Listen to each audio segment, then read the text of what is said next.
aimez cette chaîne, sachez que vous pouvez la soutenir financièrement en faisant un don sur sa page Libérapay. Le lien est dans la description. Sur ce, bon visionnage. Salut à tous, ici Gwen et aujourd'hui, une fois n'est pas coutume, on va parler de l'actualité de la technologie des jeux vidéo. Il y a eu quelques petits trucs qui ont bougé dans l'univers des consoles portables en cette année 2025. Premièrement, bien sûr, il y a la sortie, couronnée de succès pour le moment, de la Nintendo Switch 2. Malgré les très nombreuses critiques sur son prix et un line-up de lancement avec qu'un seul jeu exclusif, Mario Kart World, la nouvelle console de Nintendo se vend comme des petits pains. Ce qui est finalement un peu inquiétant au final parce que tout ça valide à 100% la stratégie de Nintendo de proposer une console portable à un prix beaucoup plus élevé en utilisant le prétexte de l'inflation et à mon avis on n'est pas prêt de retrouver des consoles portables sous les 200 € dans les années à venir.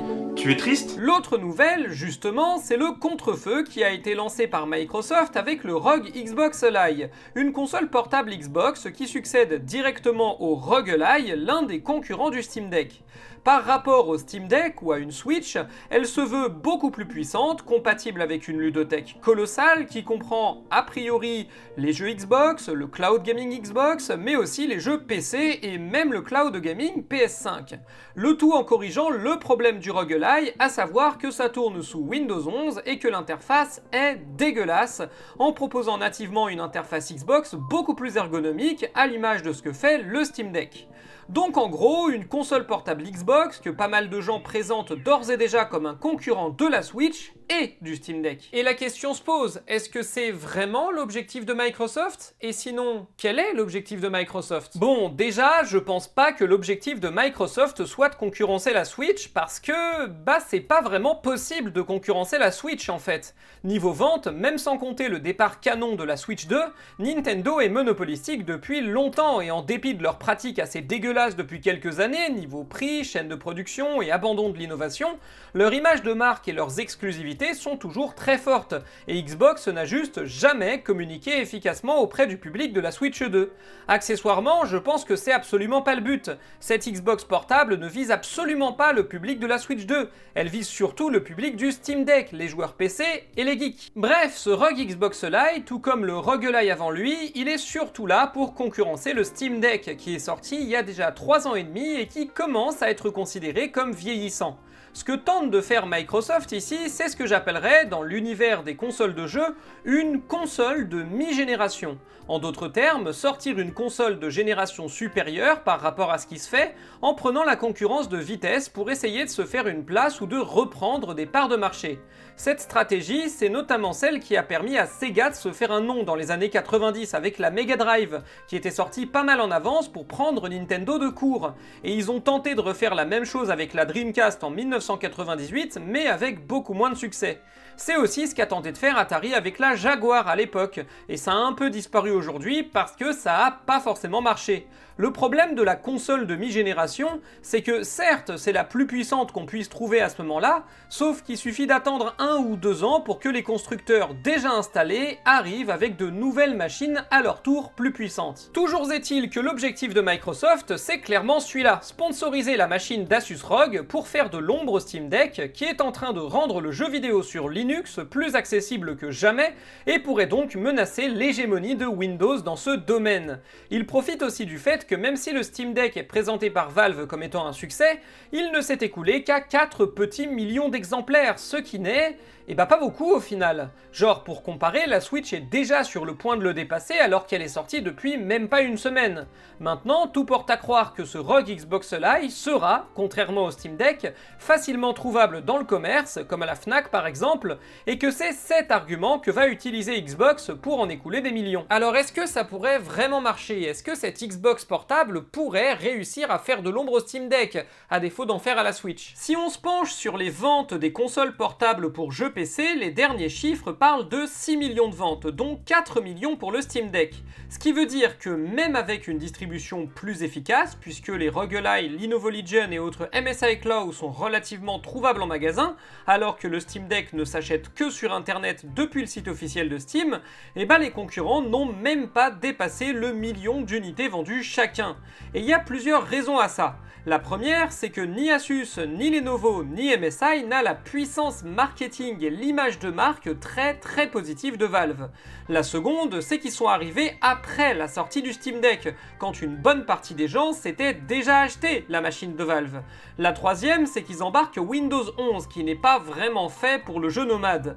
Et la dernière, c'est que tous ces concurrents coûtent super cher. L'appareil le moins cher de cette première génération de consoles PC, c'est le Steam Deck à 420€.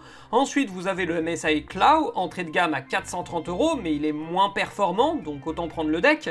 Et ensuite, on grimpe direct à 500 balles pour le ROG Ally. Du coup, le moins cher, c'est le Steam Deck, et il reste cher pour une console portable. Alors, ces prix très élevés s'expliquent assez facilement par le modèle économique de ces consoles, qui n'est pas le même. Par exemple, le modèle économique de la Switch, c'est de vendre à la fois une console de jeu et une plateforme de jeu, accessible uniquement depuis cette console. Et cette plateforme, on y retrouve tout un tas d'exclusivités et d'expériences de jeu originales. C'est ce qui fait la force de Nintendo. Ce modèle économique, associé à la très grosse capacité de production de Nintendo et aux économies d'échelle qui vont avec, permet en théorie de vendre la console beaucoup moins cher et d'accepter de faire des marges très faibles, voire inexistantes, puisque la console sera rentabilisée par les ventes de jeux. C'est justement pour ça que le prix de la Switch 2 est aussi abusé, c'est pas normal qu'une console qui vient avec ce modèle économique-là coûte aussi cher. Le Steam Deck, quant à lui, est sur un modèle plus hybride. Valve nous vend une console de jeu et une plateforme, mais la plateforme n'est pas exclusive à cette console de jeu. Donc ils peuvent pas vendre la console trop peu chère, d'où un prix de 420€ pour le modèle le moins onéreux, mais ils peuvent se permettre de se faire une marge assez petite sur la machine, puisque ce sera rentabilisé par les jeux que vont acheter les possesseurs de Steam Deck. C'est à la fois des nouveaux utilisateurs de Steam et des utilisateurs existants mais qui vont acheter des jeux spécifiques pour le Steam Deck. Et du coup, c'est exactement le souci que vont avoir les appareils de Lenovo, Asus ou encore MSI. Eux, ils vendent uniquement du hardware, ils n'ont aucune plateforme de jeu sur laquelle ils peuvent se faire de l'argent. Donc ils peuvent pas vendre la console à perte comme ont pu le faire Nintendo, Sony et Microsoft par le passé. Et ils sont même obligés de se faire une marge assez confortable dessus pour être rentable. C'est pour ça que leur console à eux coûte vachement plus cher. À la limite, ils ont pas de coûts recherche et développement à absorber puisque c'est Valve qui a tout fait à ce niveau-là. D'où la question du prix qui va être cruciale pour ce ROG Xbox Ally. Difficile de savoir ce qui va en être puisque d'un côté, la console va être une machine de guerre, donc plutôt chère normalement, mais de l'autre, Asus est associé à Microsoft et la marque Xbox. Et Xbox, pour le coup, c'est une plateforme de jeu, et même plusieurs plateformes de jeu entre le Microsoft Store, le catalogue Xbox et même Battle.net. D'ailleurs, on connaît pas les conditions du partenariat, mais il y a fort à parier qu'à minima, Microsoft fournit la licence Windows gratuitement à Asus ROG, ce qui permettrait déjà de faire baisser le prix d'une bonne centaine d'euros. Et on pourrait même aller plus loin en supposant que Microsoft prend en charge une partie du coût de production de la console, ce qui permettrait de la vendre encore un peu moins cher, puisque la source de revenus de Microsoft ici, ce sera encore une fois la vente de jeux sur leurs différentes plateformes. Ce serait le levier de Microsoft non seulement pour concurrencer le Steam Deck, mais en vrai, même potentiellement pour concurrencer la Switch. Imaginez juste que Xbox arrive avec un ROG Xbox Ally à 350€ et relance la guerre des prix. Là, ouais, effectivement, il y aurait quelque chose à faire. Et les gagnants à la fin, ce seraient nous, les consommateurs, puisque tout le monde sera obligé de s'aligner. Après, en vrai, ça c'est de la supposition, et au vu de l'absence totale d'annonce de prix pour le moment, perso, je m'attends plutôt à une console aux alentours de 500€ entrée de gamme, vu les spécifications techniques. Donc pour quelques dizaines d'euros de plus qu'un Steam Deck, vous aurez une interface de console de jeu et pas un menu Windows dégueulasse, vous aurez un accès natif à toutes les plateformes de jeux PC, là où le Steam Deck ne propose par défaut que Steam, vous aurez un saut générationnel par rapport au Steam Deck qui sera sorti 4 ans plus tôt, bref, c'est une console qui règle les soucis des alternatives au Steam Deck tournant sous Windows, tout en améliorant la formule par rapport au Steam Deck, et ce pour un peu plus cher qu'un Steam Deck. Alors du coup, on peut se dire, ouais, Valve peut commencer à s'inquiéter, et le jeu vidéo sur Linux aussi peut commencer à s'inquiéter. Bah oui, parce que si j'en parle, c'est aussi parce que le Steam Deck, c'est le produit phare qui pousse le jeu vidéo sur Linux en avant ces dernières années. Déjà parce que c'est l'aboutissement des efforts de Valve pour rendre les jeux PC compatibles avec Linux, et ensuite ensuite parce que l'objectif de Valve, c'est de faire en sorte qu'une partie substantielle des joueurs utilise une autre plateforme que Windows, pour se libérer de leur dépendance toujours très forte à Windows. Et le duel entre le ROG Xbox Live et le Steam Deck, en réalité, ce sera surtout un duel entre les consoles portables PC basées sur SteamOS et les consoles portables PC basées sur Windows. Parce que pendant ce temps-là, on a aussi Lenovo qui a annoncé une nouvelle Lenovo Legion, dont une basée sur SteamOS, qui va coûter 100 € de moins, on en a parlé plus tôt. Et Valve, en plus de ça, fait de son mieux pour porter SteamOS sur les appareils concurrents, à commencer par le ROG Ally, premier du nom. Et du coup, ce ROG Xbox Live, c'est sans doute aussi un moyen de couper l'herbe sous le pied de Valve en proposant peu ou prou la même chose que le Steam Deck, mais sous Windows. Parce qu'en fait, Valve, dans l'absolu, ils s'en foutent que ce soit eux ou un autre qui vendent des consoles portables Steam tant que les gens achètent des consoles portables Steam. Ils l'ont dit en lançant le Steam Deck, leur objectif, au-delà d'en faire un succès commercial, c'était de créer un nouveau marché et donc de faire en sorte que d'autres constructeurs aussi proposent leurs propres consoles portables à jeux PC. Ce qui est chose faite, même si les ventes sont encore assez limitées pour le moment. Parce que ces consoles sont faites pour jouer à des jeux PC. Et quelle est la plateforme numéro 1 du jeu PC ?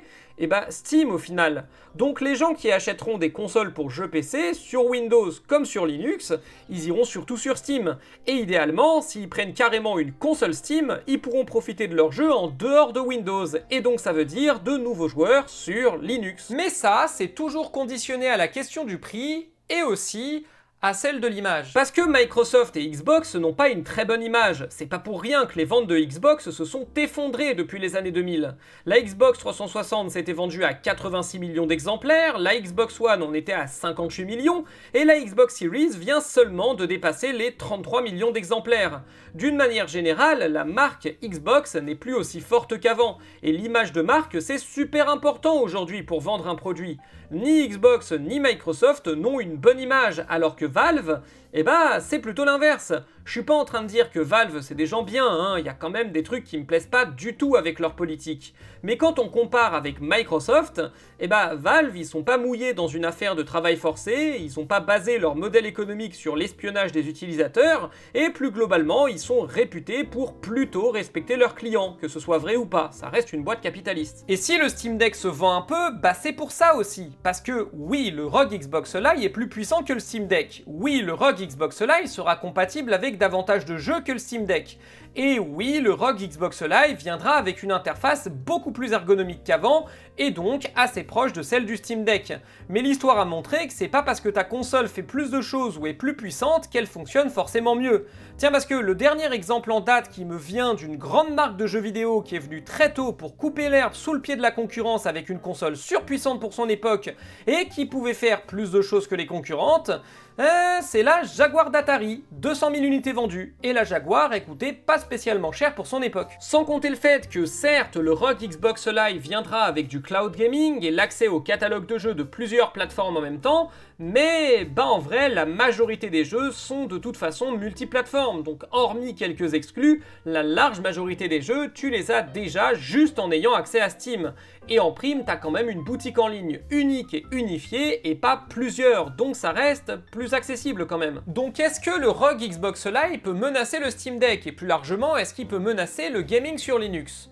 Peut-être, mais franchement pas sûr. Déjà, je le vois pas vraiment concurrencer le Steam Deck si ses prix ne s'alignent pas sur ceux du Steam Deck. Et même si elle le fait, la marque Xbox souffrira toujours de son déficit d'aura par rapport à la marque Steam, ce qui l'handicapera pour prendre des parts de marché. Et bien sûr, je la vois vraiment pas concurrencer la Switch 2 parce que ces deux consoles ne visent pas vraiment le même type de public. Par contre, c'est sûr que cette nouvelle interface Xbox, elle va venir concurrencer l'interface SteamOS pour l'implémentation dans d'autres consoles PC. Sauf qu'a priori, SteamOS restera beaucoup plus facile à implémenter que Windows, pour la simple et bonne raison que l'implémentation de SteamOS sera gratuite sur les autres consoles PC. La preuve en est que le prochain Lenovo Legion sera moins cher sur SteamOS que sur Windows. Sur ce, moi je vous laisse, et à la prochaine tout le monde!